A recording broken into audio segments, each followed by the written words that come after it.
Hey YouTube, Tara Patricia here. Welcome to my channel. Today is the first installment of Talking with Tara. It's good to be alive right about now. So I've explained before, the reason why I really started all this YouTube and social media stuff is because I'm just in love with people falling in love with themselves. So I got to thinking, wouldn't it be a neat little journey to go ahead and interview people, amazing, incredible, exciting people who are doing a lot with their lives and seeing how they celebrate self-love and what empowers them. So today, on the very first installment of Talking with Tara, we have Miss Victoria Hawkins of Hypnique Studio in Tarpon Springs. Welcome. Thank you, Tara. Hi out there, YouTube. It's great to be on here with you today, and I'm really excited to be your first guest. I'm very excited too. Thank you. Victoria and I have known each other for quite some time, and our paths have been similar at times. Yes. And I couldn't think of just a better person to have as my very first guest. So what I'm doing with this series is I'm getting interesting people, like I explained before, and I'm asking them the same exact 3 questions. So let's get right into it today. The first question for you, Victoria, is how do you define self-love, and how did you come to that awareness? All right, so this is a really great question to me and took me back a little bit to look and see when I personally started having any understanding of what self-love meant.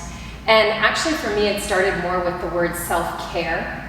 Because that was like an easier way for me to come to it was, okay, self-love felt big. Self-care, I was like, okay, I think I could do that. And it really, in a lot of ways, began for me through yoga. Tara knows I've been a practicer of yoga actually since 1998, so that's some years now. And I've been a yoga instructor for quite a few years, about 13 at this point. Before I got into the study of the whole of yoga, I found the word ahimsa, which comes from yoga. It's a Sanskrit word, and it means to do no harm. So for me, that is what started to be associated with self-love, was let's begin with doing no harm to myself. That's beautiful. So many times people don't put that 2 and 2 together because we think of self-love as just something I have to give myself. Everyone tells me I have to do this. So to really go that extra mile, that's beautiful. Yeah, and it came up, it really came up to me with that study and practice of yoga and wanting to go more deeply into what would be the true meaning of yoga. And just so you all know too, yoga isn't just doing poses, even though that is one aspect. For those of us that follow it, I love to share with people that yoga really is, it again is another word, a Sanskrit word, that means to merge or bring together your body and your mind with your soul, like your true self. So if you're really exploring yoga, then at some point your true self. You are, and that means you have to start caring for yourself. At some point, yes, that's wonderful. So that's how it really began for me. And the practice of that was, coming to the awarenesses of where I was actually doing harm, but not in ways necessarily physically, but more in ways like, what do I say about myself that I don't even believe? Sometimes the way that we do not practice self-love is so small, it's so insidious, that we don't even recognize that we're not practicing it at all. And I always say, if you don't say it to your best friend, don't say it to yourself. Yes. But it gets in our tapes and we just start thinking. So that's beautiful.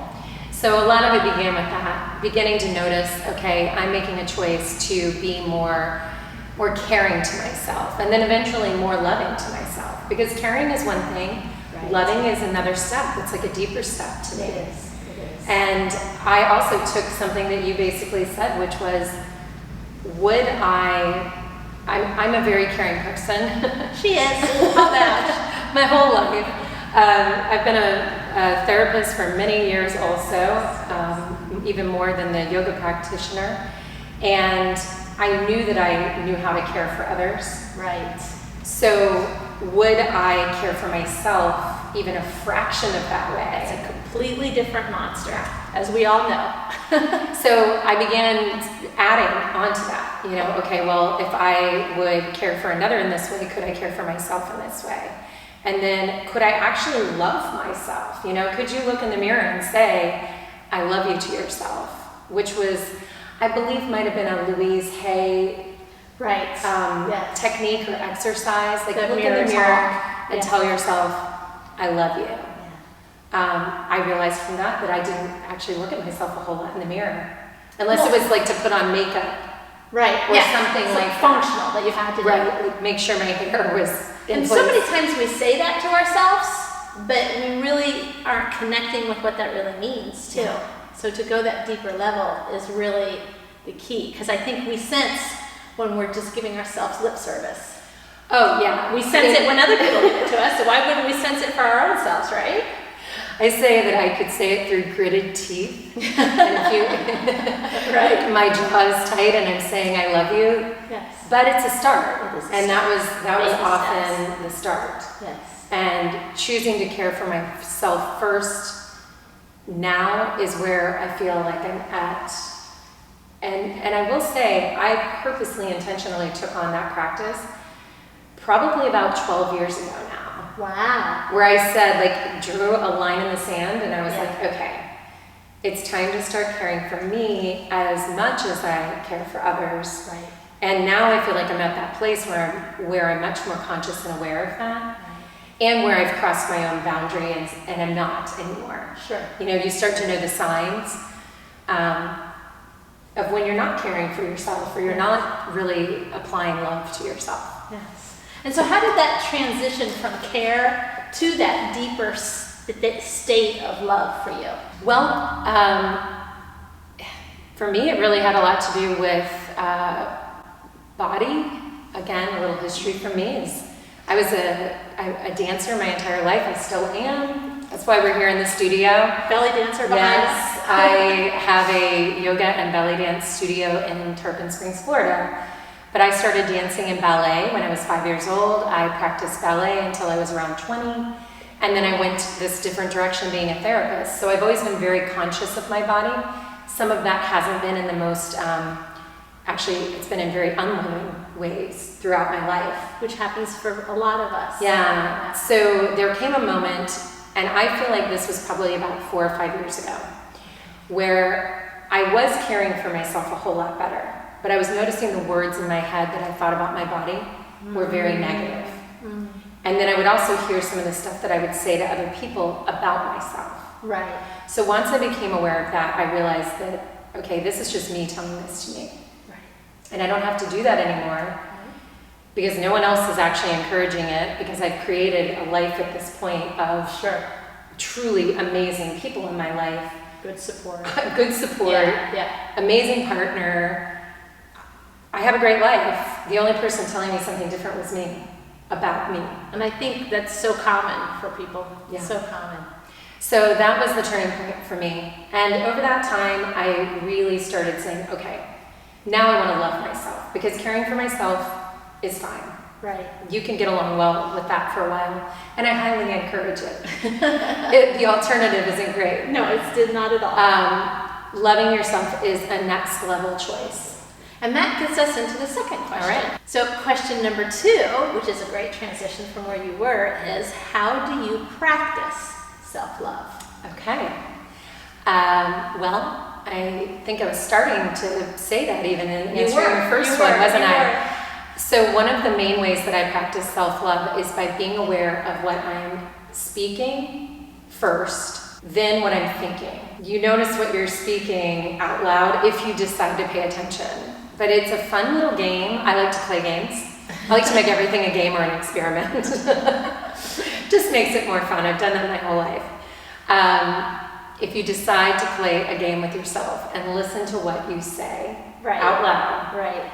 then it'll start to create this scenario where you notice what you're thinking too. Sure. They're connected. And I don't think that you have to change your thoughts. I actually think your thoughts will change themselves. I agree. All you have to do is decide something different to think about. So my big tool that actually then allows me to practice more self-love is to go to gratitude in a little kind of silly, fun way. Okay, tell us about that. So when I notice myself saying something that is unloving or unkind about myself, then I will just clap or snap. I'm a better clapper, so Okay, clap my hands. clapping. Mostly just to bring my awareness back to this moment. Oh, like a focal point. Yeah, because my head can go Sure. out there pretty Sure. far. Then from that point, I will pick up something that I can, or look at something that I can tangibly see or touch, Right. and or touch. Right. So for example, I would choose something like this painting behind me because I can see it. It's right here. And then I just go into a place of gratitude and appreciation for it. So for me, I didn't create this painting. However, this is a local artist, and it's amazing that she took a really small card that had a similar icon on it and created this larger than life, beautiful painting. Represents the chakras in a lot of ways to me. All the different colors represent the chakras. It's a beautiful belly dancer. It's a very feminine pose. And this is what I do. You just go into a place of appreciation and gratitude. So do you appreciate, it doesn't matter if you appreciate something else, that's as long as you're getting into Yes. appreciation for your Yes. game. Yes. Okay. And the reason why I say this then turns me back into self-love is, I mean, you can see even just by me talking about You this come for a alive. moment, you come alive. Yes, yes. Gratitude and appreciation, even for things outside of us, to me has created that sense of appreciation and gratitude for me. Sure. And then you can even turn it around and find something about yourself that you could authentically feel grateful for. Right. Because my head has told me some pretty nasty stuff, starting outside of myself first is really powerful. Once I get into that vibration and frequency, I can turn it towards myself, and it doesn't feel false. And that's key. Yeah. And I think for so many people, we have that struggle of coming back and finding something with us. So I love the idea of the game, of going out and getting into your happy place. Yeah. And then when you're in, I talked about moving from one mind state to another. You know, when you get out of that mind state and you allow for it to come in, because you're in a happier place, so therefore Yes. it's easier to think happier about yourself. Yes. And I find it often just automatically changes your perspective of yourself, Absolutely, it does. even Yeah. before Before you've you're done even anything. doing it. Yeah, exactly, exactly. Beautiful, wonderful. Well, then this is a wonderful way of going into question number 3. All right. When we're talking about self-love, and you said it so eloquently, we get into a new place of loving and being with ourselves. It just can't help but to ignite inside. And when you're in that spot of just love and just really feeling yourself, it's really empowering too. So my last question for everyone in Victoria today is going to be, what ignites and empowers you now that you're in this space? Well, I have found that coming back to the things that I have realized I've always been passionate about.